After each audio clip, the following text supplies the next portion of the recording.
Sportageous. Sport gets smarter. Hello, everyone, and welcome to another episode of the Sportageous Videocast. Today, I have a very insightful, interesting, fascinating guest with me on the show, Shahrukh Sohail.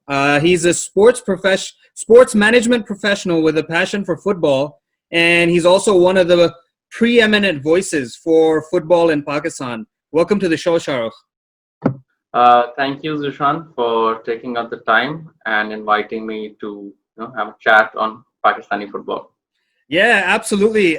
Really looking forward to it. So, look, I thought let's get straight into it.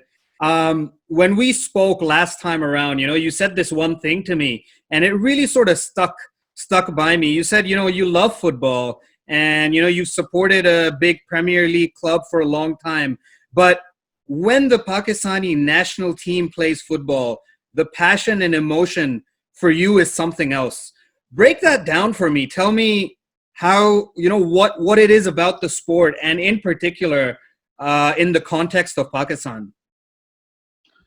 Yeah, so I'm not going to hide the fact that I am a United fan. We can name the club; it's not a problem.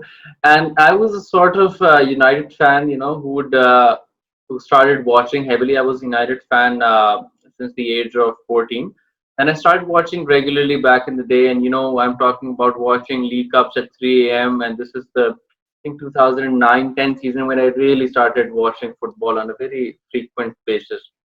So watching United play matches I think I didn't miss a single match in that season. But I think the turning point for me was that you can be a United fan, you can support your Barcelonas and PSGs and everything. But for me, the action that was missing was for the national team.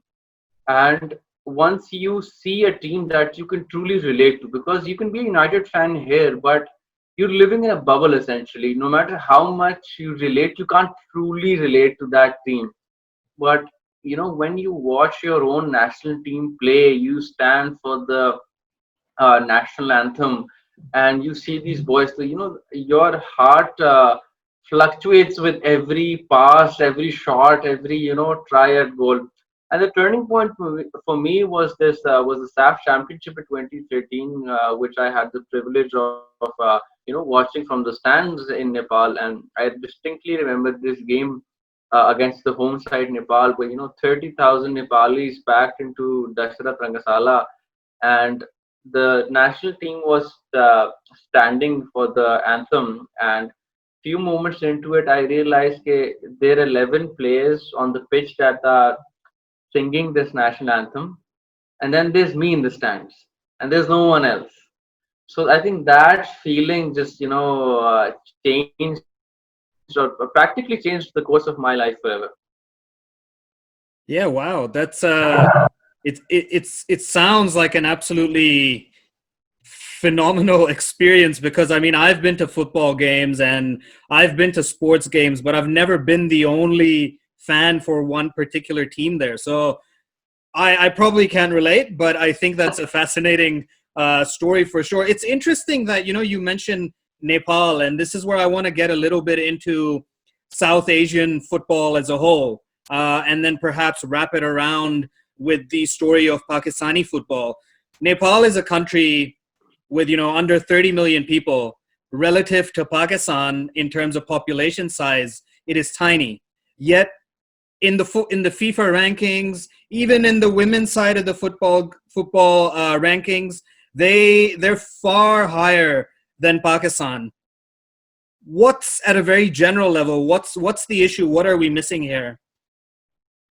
So, okay, if we draw direct comparison with Nepal, the funny thing is that Nepal is one of the very few South Asian countries where the number one sport is football. So Nepalis love their football more than anything else, and even when Nepal plays, you'll see rallies coming out, a massive mammoth crowd, usually a full house whenever they play and all.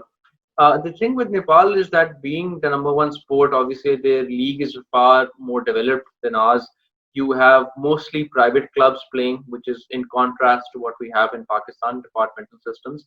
And sponsorships, Red Bull is a very key sponsorship player in Nepal.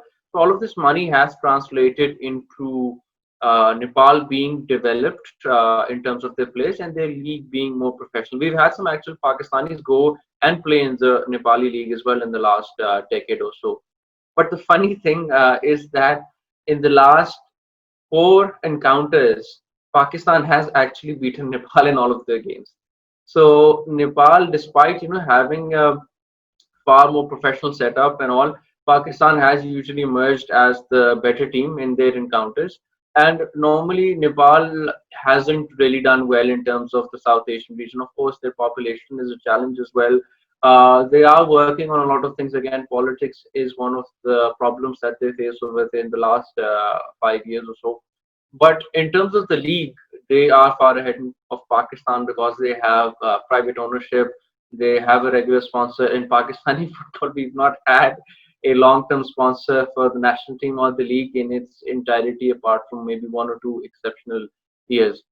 So I think it's far more developed, and the point is an ecosystem where all of these players can go on and develop. And I remember a distinct point from that game I was mentioning. Pakistan was winning 1-0 in the entirety of that game in Nepal, and in the 90th minute, a 15-year-old Bimal Gharti Magar comes on first game for the senior national team and ends up leveling the score in front of the home support. So, and that that player went on to go to the Netherlands, to Belgium, to play further. So yeah, they've done reasonably well for themselves. And if you compare them to us, even in the current World Cup cycle, they are ahead of us. They are playing in the further rounds they played last time as well. So they are ahead of us in terms of their overall progress. But at the end of the day, we've managed to somehow beat them 4 times.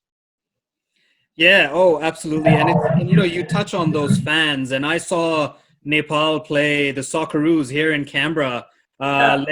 late last year for the World Cup qualifiers, and they lost 5-0, but the fans were out of the world. I think the Aussie supporters had nothing on them. The passion and the joy. So it's definitely a football loving nation in contrast to Pakistan, where obviously cricket takes the main stage. And speaking of football in Pakistan, you obviously write for a few major publications and newspapers in Pakistan, and there is this almost this essentially carrying this theme that carries on about the need for a league, for a dominant league, for a structure, an infrastructure, a system that is needed for Pakistani football to go on to the next level. And you touched a little bit on that in the last part of this discussion. Could you expand on that a bit more? What do you think? What is the type of system that you sort of talk about, and the type of system that you're stressing that Pakistan needs to really take football to the next level? Okay, so this is like a comprehensive discussion. I'll try to keep this focused as much as I can.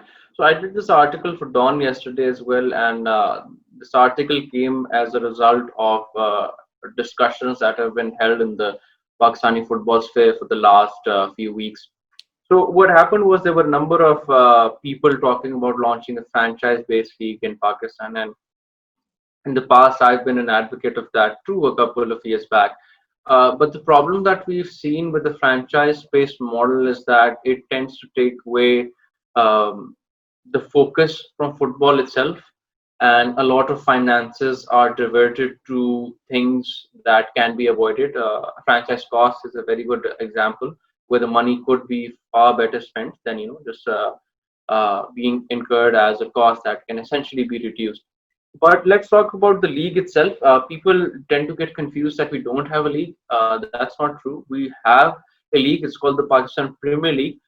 There are a number of problems with it. First of all, it's dominated by what you call government departments, the likes of KRL, WAPTA, SSGC, PI, all of these state-owned entities that run teams. Now, Pakistan, like the world, started out with this model back in the 50s and 60s. The problem is that while the world has moved on, we are still stuck in this situation, right? And what happens is that most of these entities, they employ players as in different roles in their organizations, not necessarily in their sporting roles, but they give them jobs, which obviously helps them earn a continuous livelihood. But at the same time, the problem is that they exist in sports as a CSR initiative, with the idea is just to fill tick boxes. They're not in it to develop talent. They're not in it to further the sport. And that's been the problem with Pakistani football as well. You've had some decent players come through over the last 20 years and more before that as well. The problem is that the system is not conducive to any sort of football development. Below the Pakistan Premier League, hardly any of those departmental system teams operate any youth academies. So there's no structure for an under that's 14 player to go on to the senior team and have a regular spell of football, right? And it's not fair for any 15, 16-year old to be playing competitive football with someone who's 10 years older than them. So the problem with the league is that it needs to be restructured, it needs to be revamped, and because of the government owned teams dominating most of them, there is no fan following. Realistically, it just doesn't work. No matter what you do, no one in their right mind can relate to a game between KRL and SSGC. It might be a thrilling game, you might even watch it, but you can never relate to one of those teams, right? So you need to change the structure in itself. So now the question is, how do you go about changing the structure? One such example of this is the franchise-based league that's been talked about, but that model has some inherent problems, even apart from the costing issues that I highlighted before. Uh, Replicating the PSL itself is, of course, not a feasible thing to do in the first place because that model isn't doing well in cricket in that sense because of the finances involved. But even for football, it needs to be a solution that's tailor-made. With the franchise-based league, and incidentally, out of the 209 federations that come under FIFA, a very handful of them, I think less than three, actually do a franchise-based model. Australia is one of them. The US does one, and now India's working along similar lines. The problem that you immediately face is that there isn't a relegation promotion system. A franchise needs to be created to go forward, and that is against the ethos of global football, where the dream is to sell, someone playing Conference North to go and ultimately compete in the English Premier League. So the pathways then they don't exist if you have a franchise-based league. So with Pakistan, because one of the other problems is that because of the departmental systems, you've never really had a club culture take place. This wasn't always the case back in the day. Before independence, Calcutta was a very big hub for football in the subcontinent, and the oldest club in Asia was Mohan Bagan at one point, who are well renowned throughout India. The East Bengal derby still attracts 120,000 people when they play and all. So the culture was developed in certain pockets, and most of the players would then go to those areas to play. And when Pakistan became independent, that hub was Dhaka. So you have a lot of legacy clubs like Dhaka Mohammedan, Sheikh Russell, Sheikh Kamal. All of these have been playing for the last 40, 50, beyond that. When obviously after the fall of Dhaka and Bangladesh becoming a separate nation, Pakistan didn't have any of that football culture. So we've been limited to a handful of teams that mostly are focused in Balochistan. The three Premier League clubs that come are from those areas. Chaman, you've got Muslim FC and Awan FC from Chaman, and then you have Baloch FC from Nushki. So they do enjoy support, and that is one of the most surprising things, that a derby between Awan FC and Muslim FC in Chaman would still get 20, 25,000 fans playing, coming and watching the game. So that is something that can be channelized, but since it's at a very small micro level, you need to go about revamping the entire league. And the idea that I proposed is with the discussion with a lot of other sports management professionals as well, people who've been working in Pakistani football for the last decade or so. And the idea is to utilize the benefits that you have associated with the franchise league but then negate the cons that you have with it. So you would revamp the Pakistan Premier League in a way that it's inclusive for private ownership. You would need to create teams from scratch, five, six, depending on how many slots you can manage initially, and you get private owners to invest into the clubs. And the key thing is that the money then goes to football development and infrastructure rather than paying high franchise costs. And then what happens is that you can also keep some of the clubs that are in currently existence, and you can use them as a vehicle for further investment. This would ultimately create a league that's not only created along city lines, but then you can add the elements of marketing and the other hype so elements of what you have with the franchise league.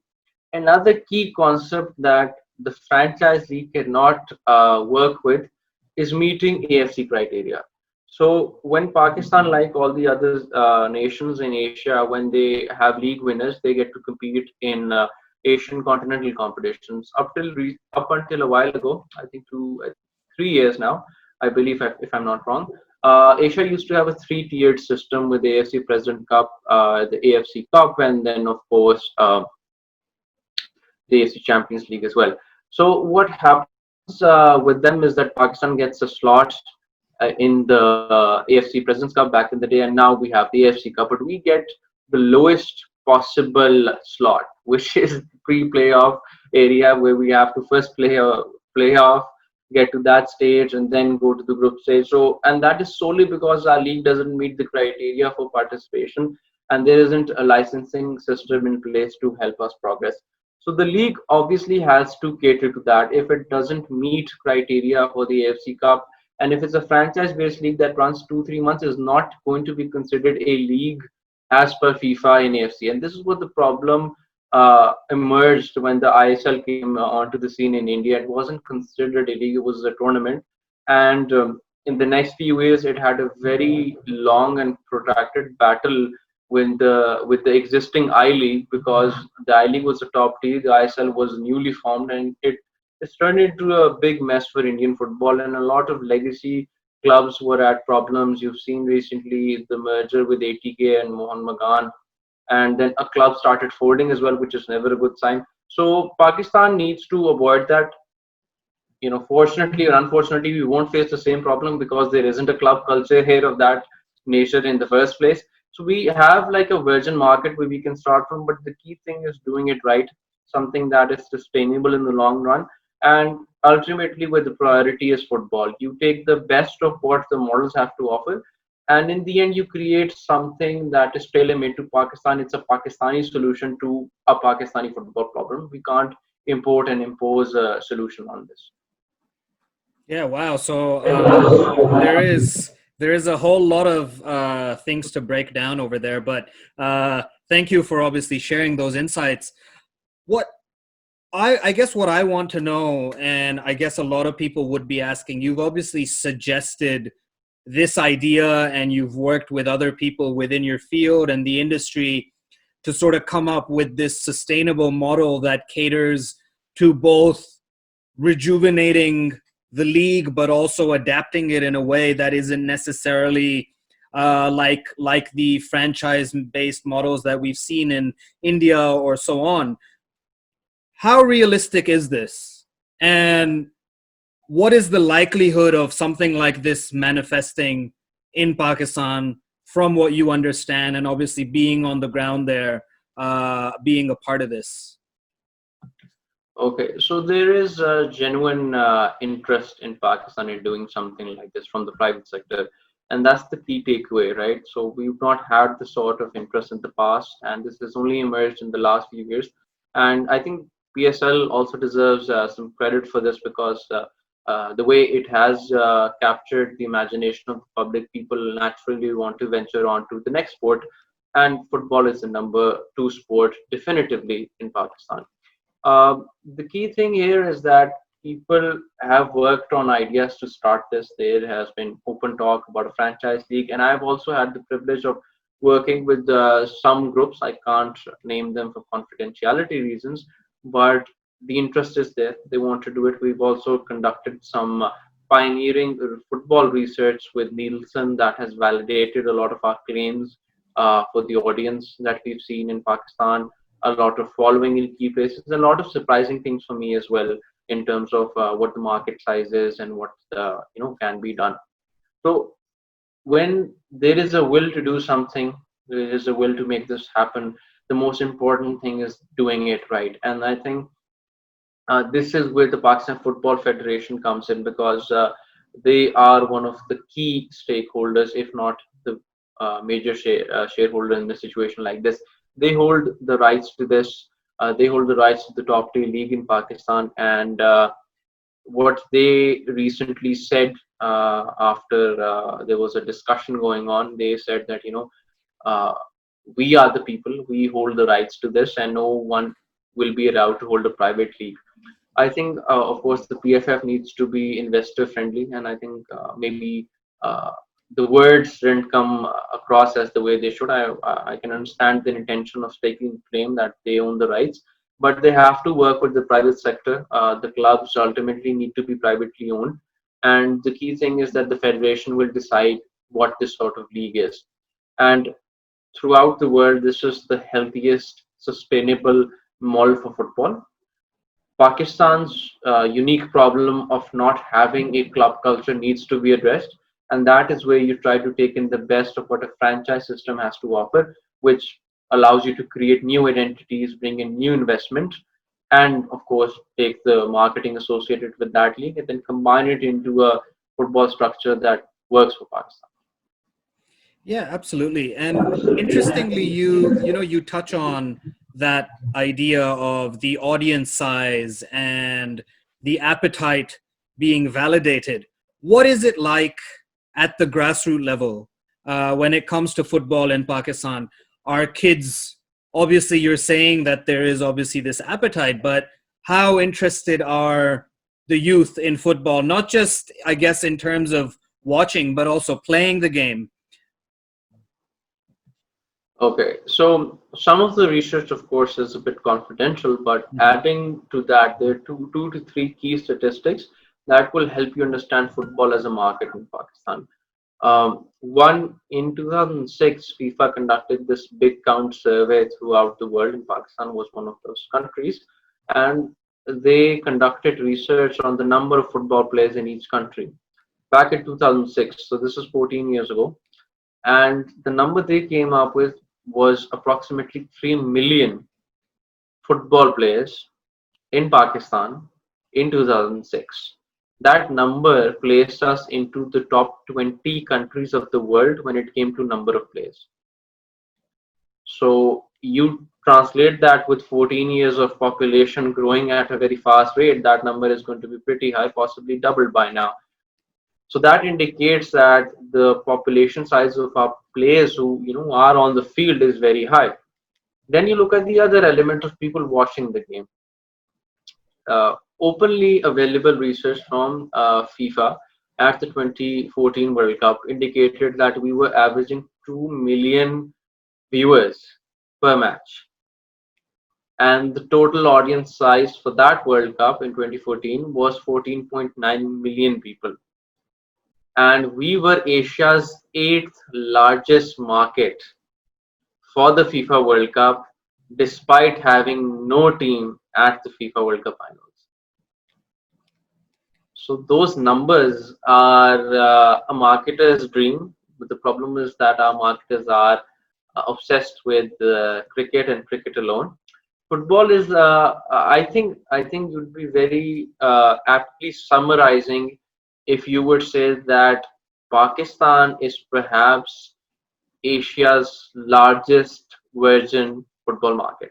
The barriers to entry are so low, but the returns could be very high. You're looking at a population of 220 million, and you don't have a league that these people can relate to. You've got to understand, when you talk about the FIFA World Cup and people following leagues in Europe, they are focusing on something that does not have a direct correlation to Pakistan. But once you give these guys this large audience something that they can relate to, a lot of the qualitative data that we got from Nielsen indicated that people want something that they can relate to. They want exciting matches. They want to see involvement of the Pakistani football team. So these were identified as major triggers that can help you capture a larger audience size, and also then attract a sizable audience that's sitting on the fence about whether they want to watch football regularly or not. So if you give them something local, something they can aspire to, you might say, as I summarized, आप जो है ना एक बम फाड़ेंगे Pakistan. So just for I guess translation context, we'll let you figure that one out. But so Shahrukh, what's interesting is that you've been in this space for such a long time. You've also been a part of these unique football events within Pakistan that have taken place, almost like a merger of what you just spoke about, bringing that foreign talent to the domestic space. Not too long ago, you were part of a big football event where a whole bunch of famous footballers and former footballers came to Pakistan to play. Can you tell me a little bit about that? And I guess what I really want to sort of understand is what the response to having those athletes and celebrity footballers in the country was like, and what that, I guess, then validated for you and everyone else that you work with in regards to the game. Yeah, so the event itself was called Ronaldinho and Friends. We did this back in July 2017, and it started off as something we weren't initially planning on this being perhaps Pakistan's first international football event of that magnitude. This was done by a company called Leisure Leagues, which I've been associated with for the last 4 years. And this is a UK-based company that launched operations back in 2016 in Pakistan. And they organize small-sided football leagues, 5, 6, 7 aside. So what we wanted to do was we were looking at a launch strategy, of course, that involved football, but would help us reach the masses. And from a marketing perspective, I thought the best way to reach the masses, educate them about what we are trying to do, is to do a football match in itself. And why not do something as pioneering as bringing some of the biggest football players to Pakistan? And that's how the discussion got going, right? And we were initially thinking of, doing a Pakistan national team game versus something else. But then, slowly it turned into something much bigger. And Ronaldinho, signed on the project. We were, of course, initially a bit, hesitant when you talk to a player of that caliber with so many problems going on in Pakistan at that time. And when we did talk to him, this is the same time with the likes of Kevin Peterson and all of these PSL players were refusing to come to Pakistan because of security concerns. And we were actually, scared at a certain point where Ronaldinho would, cite security reasons and not come. But he was very supportive of that project, and with him on board, we were able to convince the likes of Ryan Giggs, Robert Pires, Nicholas Nelka, David James, George Boateng, and Luis Bermote to come to Pakistan and play these two exhibition games that we had in Lahore and Karachi. And I've never seen anything like this in Pakistani football before, and I've not seen anything after that. Your population went berserk, and I think that is the time when I personally witnessed the potential that Pakistan has in football. You have people that want to go out, they want to watch them, they want to interact with these players, and social media went berserk. As you know, when we announced it, it went berserk. When we got closer to it, it went even more berserk. And in two games we had like 20-25,000 people show up in Lahore, and then same number of people in Karachi, crowded spaces, and a host of other people watching on television as well. And the sort of reception that was given to these players, they were given a visiting head of state protocol by the government of Pakistan as well, which was very supportive. And of course, we worked with a number of our stakeholders, including the army and everything, to make this event, secure. And honestly, Pakistan's sporting reputation was at stake when these players came to Pakistan, because cricket is one of our favorite pastimes, and everybody loves seeing it. But when you compare it as a sport to football, frankly, there isn't a comparison because football has a global nature. And Ronaldinho is one of, I grew up watching Ronaldinho, and from a football fan point, I cannot describe that feeling in words, where you are standing on the same pitch with Ronaldinho and talking to him about football and talking to him about tactics, and unbelievable experience. I think huge learning curve from a sports management perspective as well, organizing an event of this nature. And especially with the sponsorship side as well, our team was lucky to have a lot of capable people working on the commercial side as well. And the numbers that we got were absolutely fantastic for an event that ultimately was a 2-day thing in Lahore and Karachi. But fantastic numbers.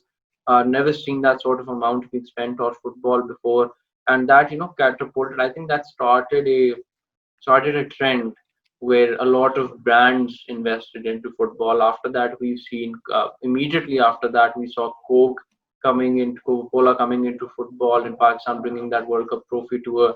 UFON has invested a decent amount into football, organizing cups in KPK and Balochistan.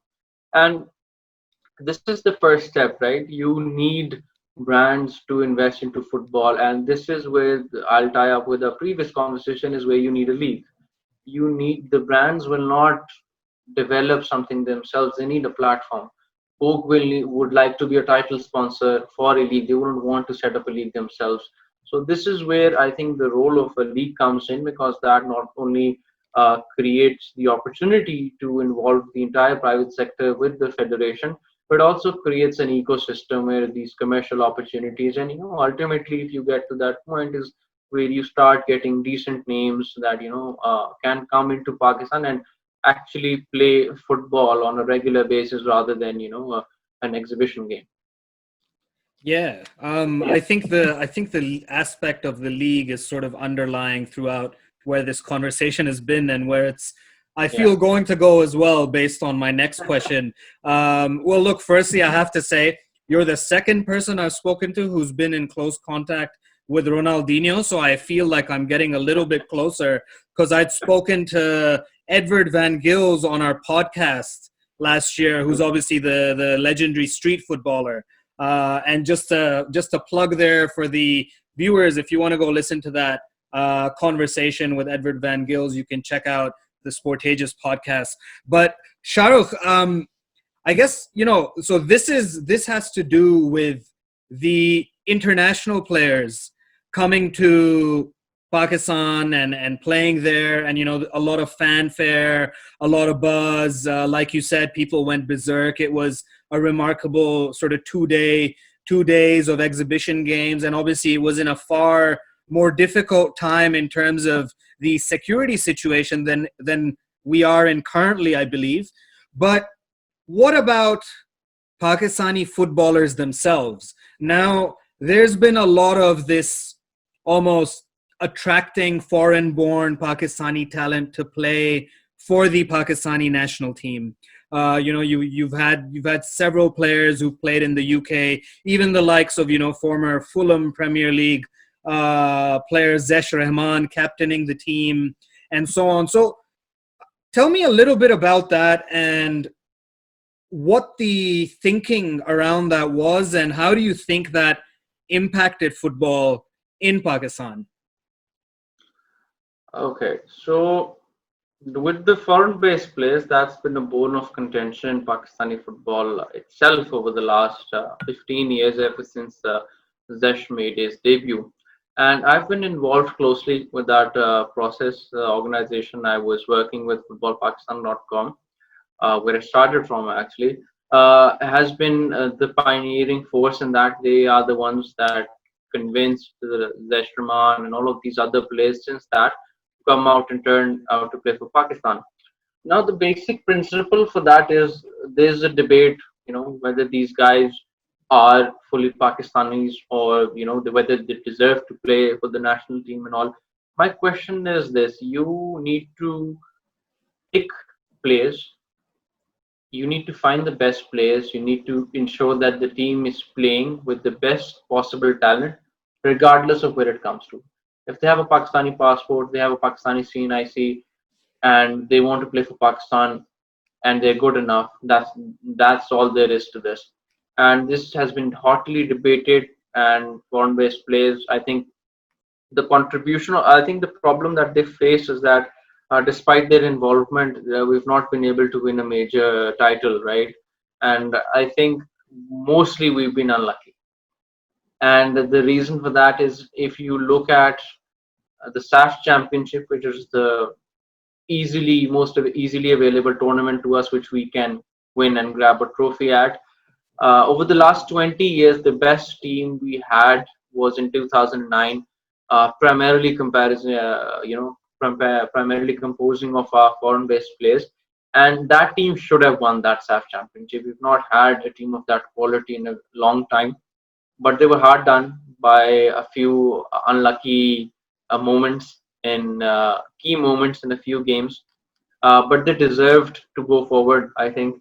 And you only need to look beyond what the headline is. You need to look at what's actually happening on the pitch. And I think the key name to mention here, apart from Zeshraman, a lot of people know him, is Hassan Bashir. He is currently on 8 goals for the national team, and he turned out in 2012 against Singapore. He's been playing for the last 8 years. Obviously, he's aged a bit over that years, but he has 8 goals. He has, if I'm not mistaken, about 6, 7 assists for the national team as well, and he's managed to do that in less than 30 caps for Pakistan.